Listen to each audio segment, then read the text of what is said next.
Hey guys, it's Fred. Thanks for joining me. This next story coming up here is a local story that's going on now. It's just happened. Good evening. I'm Megan Mannering. Larry has the night off.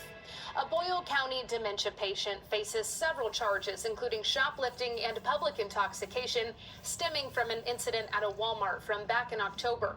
But his attorney claims his client was confused, and after seeing the surveillance video, he's now calling for the arresting officer to be charged. LEX 18's Kaylee Randall sat down with the man's defense attorney for an exclusive look at the footage in this LEX 18 investigates, and we want to warn you, some of you may find the video graphic and disturbing.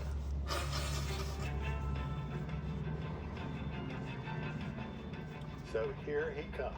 And he's in the gray zip-up. Yes, this is John Hardwick. On Tuesday, October 15th, 66-year-old John Hardwick and his wife went to Walmart in Danville for a quick shopping trip.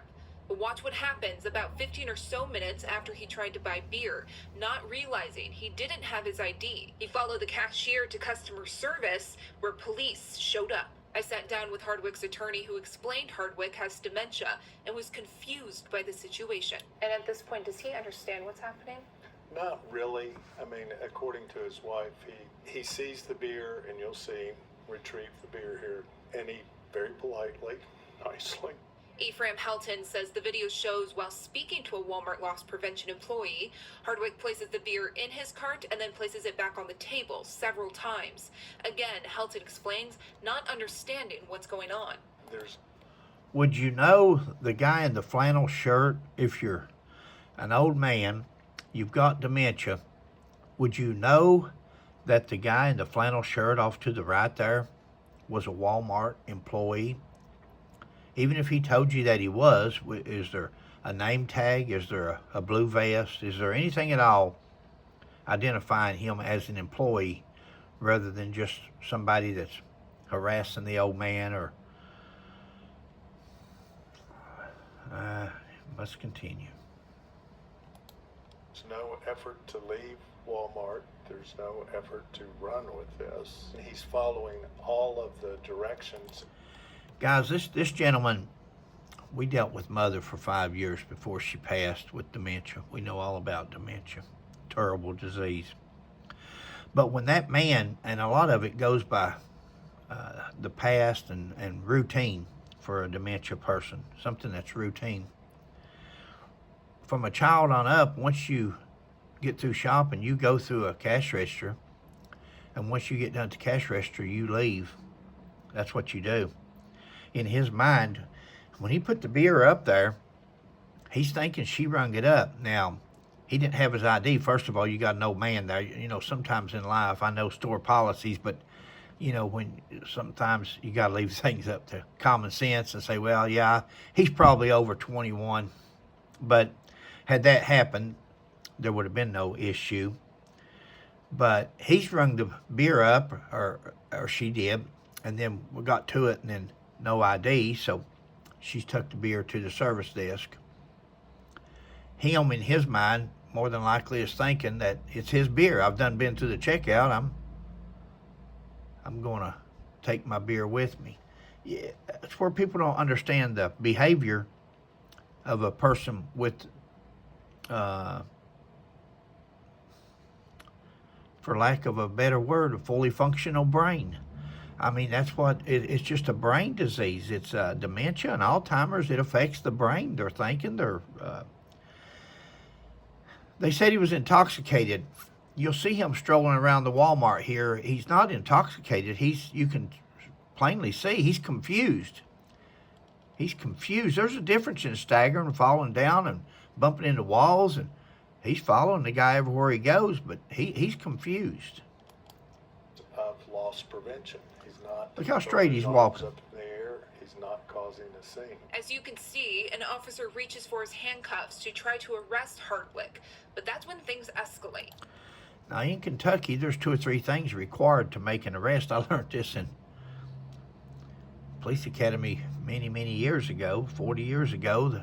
First thing is you have to have the authority to arrest. Well, those guys have the authority. They got their badges, they got their guns, they got their ID card in their wallets. They're sworn police officers, so they met that criteria. The second one says that you inform the subject to be arrested that he's under arrest. You'll never hear that. Now, I could have missed it. I've watched several videos, body cams, different things. I've never heard not one of them say you're under arrest. You're going to have to go with us. You're charged with this, this, and this. All he says, he grabs him by the hand with the handcuff out, and he says, put your hands behind your back. That's all he said. Never says you're under arrest. Never does. But that's part of the law.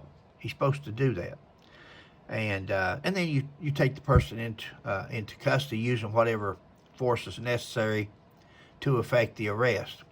Was the force used, even if this had been a lawful arrest, even if he had told him he was under arrest? Was the force used reasonable?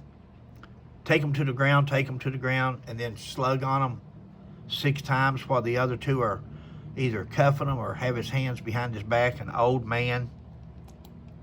He doesn't understand what's going on.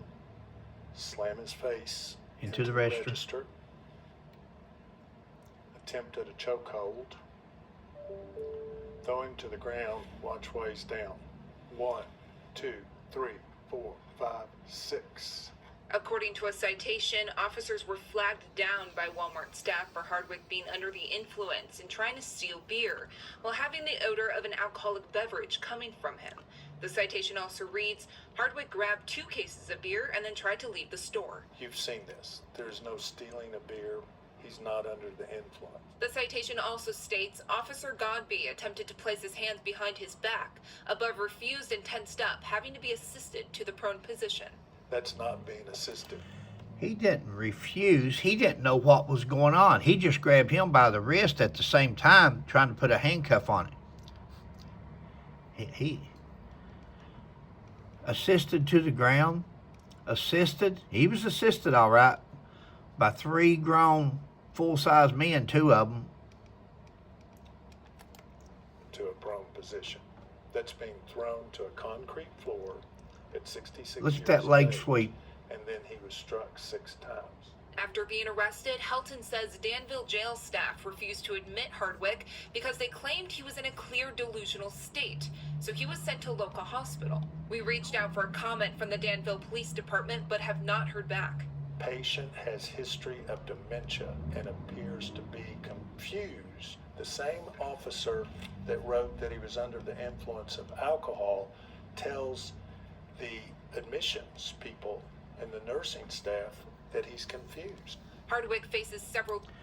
Did you guys hear that? It couldn't be explained no better than Ephraim Hilton explained it there. This man's arrested him for AI and shoplifting. No shoplifting was done.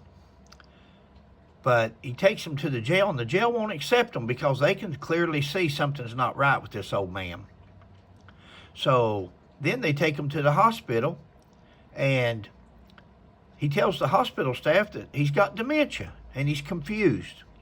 He wasn't confused at the Walmart. He was AI at the Walmart. Now he's at the hospital, and he's telling them he's confused. You know what he does then? Instead of taking him back to the jail because he knows the jail's not going to accept him because he's still delusional, he writes the guy a citation and says we decided to turn him over to his family and put a court date on there. And so they write a citation after they've already arrested him, beat him down, and threw him to the ground. Now, guys, this is law enforcement.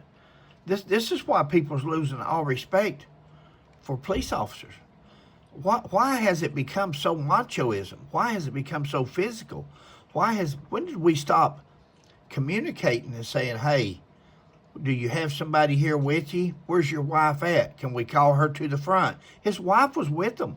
She was just shopping around the store, letting him stroll around. Charges including alcohol intoxication, shoplifting, and resisting arrest.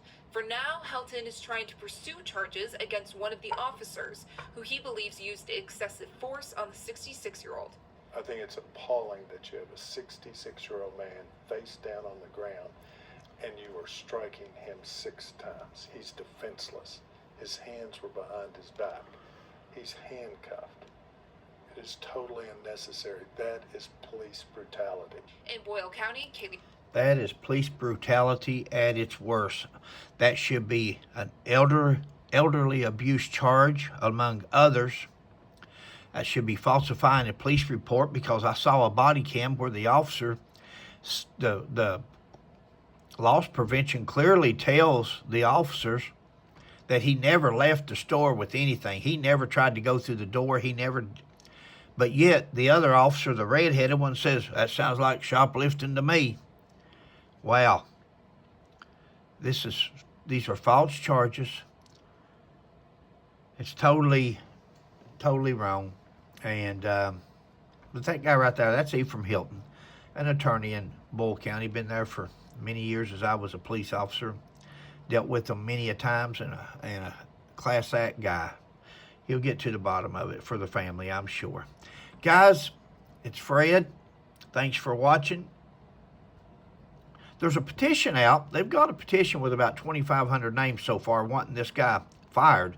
But, you know, this guy shouldn't only be fired. This guy should be fired, but there should be assault. They have his hands behind his back, or at least the feds should be called in to investigate a civil rights violation, because they frown on somebody in handcuffs being beat on. Whether he's in handcuffs or not, they've got his hands. They're putting handcuffs on him behind. And while he's punching on them, they've got his arms behind his back. This is an old man. Okay, I'll be quiet. Thanks, guys. Please like and subscribe.